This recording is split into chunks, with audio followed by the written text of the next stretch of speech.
House do now adjourn. Rachel McLean. Yeah. Thank you, Madam Deputy Speaker, and thank you to those members who have stayed behind for this important debate.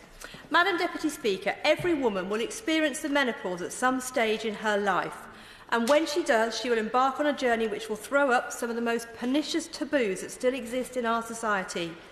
The toxic combination of ageism and sexism that exist around the menopause, piled on top of the often debilitating symptoms, can cause mental health problems, relationship difficulties, problems at work, anxiety and depression, and much more. While menopause is a natural stage of life and ought to herald new freedoms and opportunities, for too many, it turns out to be the opposite. And I know this from the menopause work that I've been doing in my own constituency, including the Menopause Cafe, where we get together to drink tea, coffee, eat cake, talk about the menopause. Will my honourable friend give way? Happy to give way. Madam Deputy Speaker, I can speak from my own perspective as well, which is because I organised a menopause cafe in my constituency in the Istanbul Centre, and was delighted to see a number of women from right across the constituency, and quite a broad range of age groups came to that event, so I'll be arranging more in the future. I thank my honourable friend so much, both for his work locally and for also supporting me in this work here in the Chamber and in the House. He's an absolutely fantastic campaigner for the menopause and for women. Psychologically, none of us like to be reminded that we're growing old. For women, however, the menopause provides irrefutable evidence that our biological clock has ticked. While men can and do continue to reproduce into their old age, we can't. And with that loss, we face a grieving process. Our species has evolved to reproduce itself, and it's women's bodies that have evolved to carry out childbirth and child-rearing. Eons of our cultural norms have been built upon that basic and irrefutable fact. Despite advances in all areas of medicine, I don't see men being able to actually conceive children or breastfeed anytime soon. So, the loss of these comes weighted with deep-seated and unexpected emotions. And at the same time that we're attempting to grapple with these, we find ourselves beset with a huge laundry list of symptoms and facing, at best, indifference and ignorance, and at worst, downright hostility, mockery and discrimination while we attempt to help ourselves. Of course. Madam Deputy Speaker, can I first of all congratulate the Honourable Lady from Redditch on bringing this forward. And like the Honourable Gentleman, I have much interest in these issues because they're health issues that I have responsibility for, but also because sometimes things are pretty close to home as well. So does the Honourable Member not agree that the support that is needed for women who are going through tremendous changes in their body is not readily and sustainably available in GP surgeries, and that funding needs to be allocated for support groups, like the Honourable Lady has referred to and the Honourable Gentleman has referred to be created to ensure that the mental and the physical health of ladies going through the menopause is readily available? Very important. I thank the Honourable Gentleman very much for making that valid point. I'm going to talk about some of those issues in my speech, and he makes a really good point that this affects men who are living with women as well as they go through this stage. Madam Deputy Speaker, I became a campaigner for the menopause by accident. For me, the start of the menopause came as I took up my seat in this place. I attributed the almost constant migraines, the exhaustion, the stress, the insomnia and the more than usual irritation with my ever-stoic husband down to the new job, and the fact that my parliamentary accommodation was just over the bridge from Big Ben. I was probably the only member to rejoice when Big Ben ceased to chime all through the night, because believe me, I heard every single bong. And it was only when I started to seek treatment for the unbearable migraines that I discovered the link with the menopause, and I started on a process then that led me to understand that I was very sadly far from alone. And I hesitated before speaking out about this personal issue because I feared in this place I would be regarded negatively by some colleagues or gain an unwarranted stigma attached to me as a menopause campaigner. But when I realised how many women are affected by this issue, how many fail to get the help they need, I realised that it fell to me to speak out, to speak for people that can't be here, and if I didn't do it, who would? And I'm pleased to say that this campaign, as we've just seen, has been universally welcomed by members from across this House, including in particular my honourable friend for Walsall North, my honourable friend for Banbury, who's just left the Chamber, my honourable friend for North West Cambridgeshire, my honourable friend for Selby and Ainsty and the honourable gentleman for East Lothian. And outside our four walls, this debate is followed with a keen interest. May I thank everybody who I know are watching, and they are heartened to see that this is receiving the attention it deserves, although there is much more to be done. There are too many people for me to mention them all personally, but I want to thank particularly Dr Louise Newson, the menopause doctor, for her advice and knowledge on this matter. She operates a specialist menopause clinic in Stratford-on-Avon, and she's an expert in this field, and her help has been invaluable. Almost all women will be affected by the menopause at some point in their life, and most will experience symptoms between the ages of 45 and 55. Early menopause can also occur. For 1 in 100 women, this natural ageing process can begin before the age of 40, and early onset menopause can occur in 1 in 1,000 women under 30. So it is really common, and yet so many are told that they're too young to be menopausal, which clearly is wrong. The duration and severity of symptoms vary from women to women, and generally they start a few months or years before periods stop. This is known as the perimenopause, and it can persist for some time afterwards. On average, symptoms last for 4 years from the last period. However, around 1 in 10 women experience them for up to 12 years. About 8 in 10 women will have additional symptoms for some time before and after their periods stop, and these include hot flushes, night sweats, difficulty sleeping, palpitations, poor concentration, memory problems, low mood, anxiety and depression. And the common symptoms are numerous and varied. Every woman's experience is unique. For example, I never experienced hot flushes or night sweats, but I certainly did experience other symptoms, and that was a problem for me because I didn't realise I was actually menopausal, and that's the case for many other women.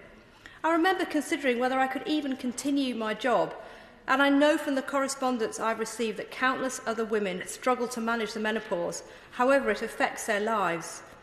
A survey from West Midlands Police showed that 21% of female police women had given up work due to menopausal symptoms. And of course, the menopause doesn't affect just women. Every man in the country either lives with, works with, or is related to a woman. And employers are affected and will continue to be affected. Will my honourable friend give way? Of course. I just think this is so vitally important, Madam Deputy Speaker, that men understand the symptoms, the challenges that women face during this time of their lives, and offer that support not just at home but also in the workplace. I thank my honourable friend so much again for making that really good point, because in fact menopausal women are the fastest growing demographic in the workplace. So it's absolutely vital that employers do step up and produce menopause policies to help women going through this process. There are many ways in which society can better support menopausal women. We must look for ways in which menopausal women can help themselves too. Of course, education can help with this, and we can raise awareness of these issues in numerous ways. For example, through sexual and relationships education in schools. We teach young girls about reproduction and periods, about contraception and relationships. We ought at that stage surely to educate them about what happens in the menopause. And employers do have a very important part to play. They can introduce supportive policies in the workplace, and I'm pleased that many large employers are starting to lead the way in this respect. For example, the best-known local employer that I've worked with is West Midlands Police. They are introducing creative and groundbreaking policies. And speaking to some of the women who've worked with them to introduce those policies, I know that they faced considerable barriers when they first started to bring these conversations into the workplace in a very traditional male-dominated environment, yet they persisted, and now they find that the events and the support groups are oversubscribed and men really want to help and get involved and support their female colleagues, of course.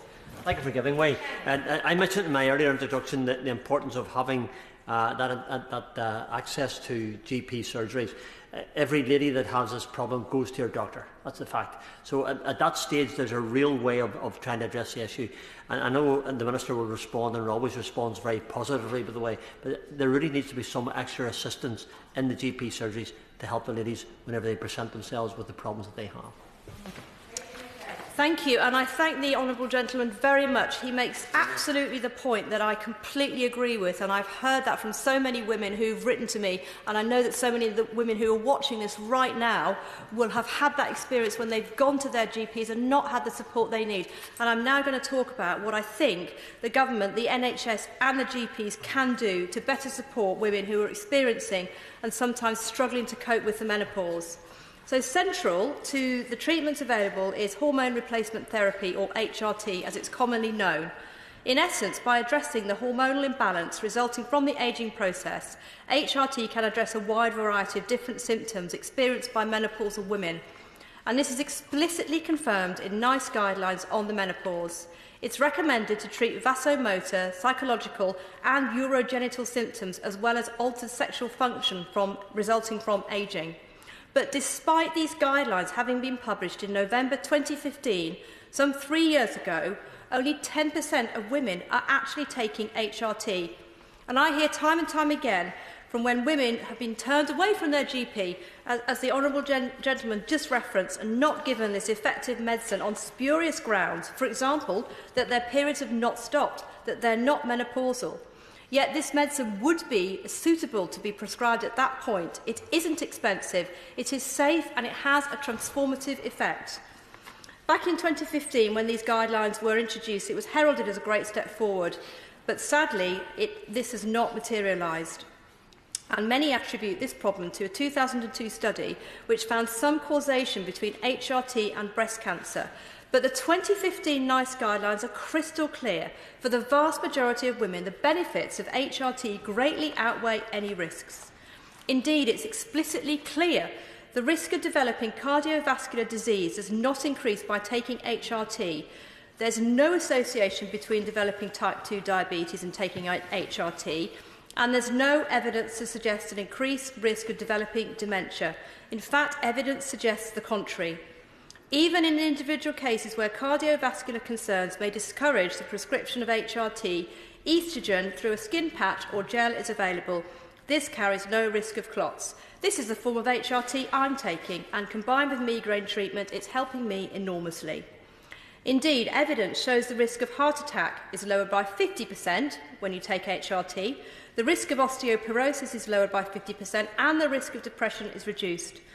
Moreover, women on HRT are less likely to put on weight because weight increases during the menopause, and so HRT quite clearly brings public health benefits.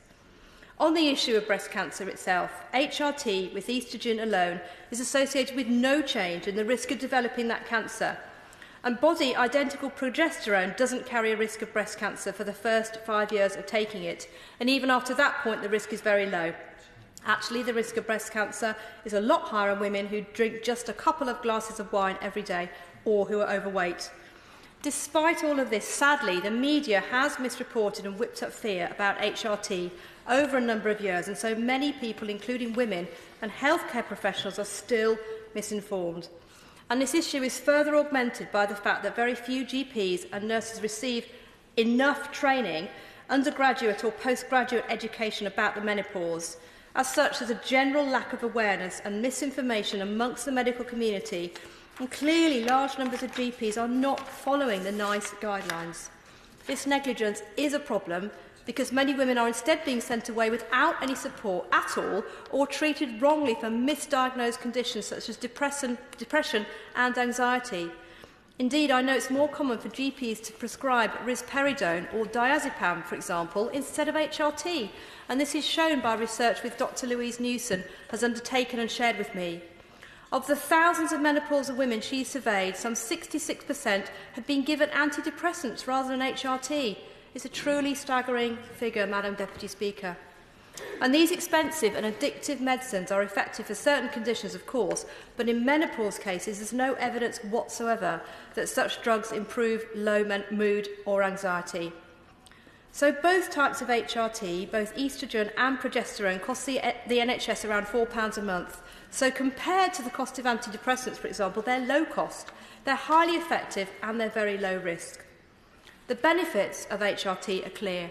The size of the issue is unavoidable and the action to take is simple. The health service must better train and increase awareness of the benefits of HRT in treating the menopause amongst GPs and health workers. The myths must be dispelled, and then I hope many millions more women will see the benefit. Society, men and employers will also see the benefit, and the health service itself should benefit too. Because women who are taking HRT are less likely to attend GP surgeries, and effective treatment with HRT removes the need for unnecessary referrals to specialists such as cardiologists or psychologists, which would undoubtedly relieve pressure on all those already burdened specialisms. And the medicine costs and the diagnostic costs would be reduced too. A few weeks ago, I had a very conducive roundtable discussion on this issue with my colleague, the Minister of State for Health. And I'm very pleased that the Department will be looking at what more it can do to support menopausal women. I was encouraged by her commitment and her pledge to work further with us, and I do implore the Department to prioritise this work because it affects every single woman. And I'm so keen to hear the Minister's remarks, and I look forward to working closely with her, because women across the UK, including from my constituency of Redditch, are struggling and being denied help. And this to me seems so wrong when there's a cheap and effective and low-risk treatment already available. I'm glad we started to break the stigma in this place, and I thank all that have supported me in this campaign. Minister. Thank you very much, Madam Deputy Speaker. Can I please start by congratulating my honourable friend, the member for Redditch, on securing this debate on health services and the menopause. I think I'd like to start by acknowledging how and celebrating the subject matter of today. For too long, the things that only affect women have been taboo, Madam Deputy Speaker. They've been brushed under the carpet. They haven't been discussed in this place. And to me, one of the most magnificent of the many, many great side effects of having a more gender equal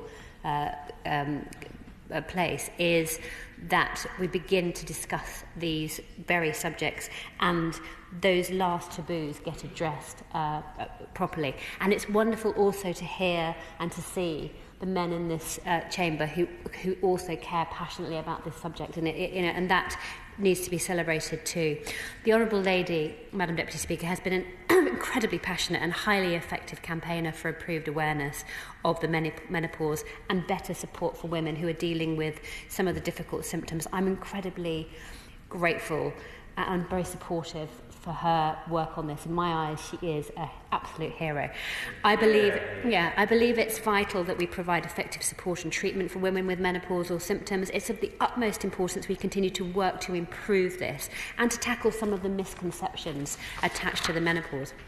Now, my honourable friend has raised the issue of hormone replacement therapy, HRT, and expressed her concerns that some GPs just aren't prescribing it or recommending it to women who need it. So we know, Madam Deputy Speaker, that no two menopauses are exactly alike, and GPs play an incredibly important role in ensuring patients are given treatment that is appropriate to them. And it's worth bearing in mind, of course, that menopause is a natural stage in women's life and that many women will experience it without troublesome symptoms or the need for treatment. But where symptoms do arise, HRT can be incredibly effective in relieving them. And GPs should give women, menopausal women, information about HRT as a treatment option, highlighting its risks if they see that there are any, and of course their benefits. And every patient is different, so HRT might not be suitable for everyone, but it's not the only treatment for menopausal symptoms, and GP should also, where appropriate, talk women through all the non-hormonal and non-pharmaceutical treatments that are available. My honourable friend is right to say that there has been some real confusion on this subject in the past about the safety of HRT, and concerns were raised in the early 2000s, as she said, when a study said that it was associated with an increased risk of breast cancer and heart disease. And as a result, many women were advised by their doctors to come off HRT, and a number of HRT users in the UK fell significantly. But I can't stress more clearly, Madam Deputy Speaker, and as my honourable friend has noted, the evidence base has since become clearer, and the NICE guidance on the menopause is absolutely clear that HRT is a perfectly safe treatment in the vast majority of cases, and in most cases there is a far less health risk in taking HRT than in drinking a couple of glasses of wine every day, and as she said, in obesity. So the NICE guidance on the menopause also provides GP with advice on how to recognise symptoms of the menopause. This guidance has helped prevent misdiagnosis, and she's spoken very powerfully about how sometimes menopause can be mistaken for depression, which is incredibly worrying.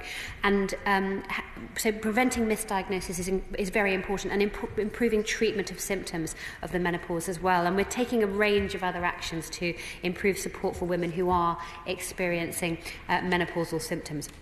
This includes the work of the Royal Colleges, who of course play a very important role in education and training and professional development of the healthcare professionals who treat women with menopausal symptoms. The Royal College of General Practitioners has produced a toolkit which includes learning resources for GPs on diagnosis and the management of symptoms of the menopause. In addition, the Royal College of Nursing, in collaboration with the British Menopause Society, has produced a guide which provides information for nurses who wish to become specialists in the menopause, and I think that's really important too. The Royal College is also aiming to develop a GP speciality which focuses on women's health, and that is something that will be warmly welcomed. Now, correct diagnosis and treatment of symptoms of the menopause is important, but I think we have to also focus on improving wider awareness of the menopause. An important part of this will have to be much more open conversations around the menopause, so we can start tackling the taboos that are attached to it. Taking this wider, bigger picture approach is absolutely vital, given the huge impact the menopause can have on all parts of a woman's life. In raising awareness and tackling taboos, we need to ensure we reach out to all demographics, including boys and men.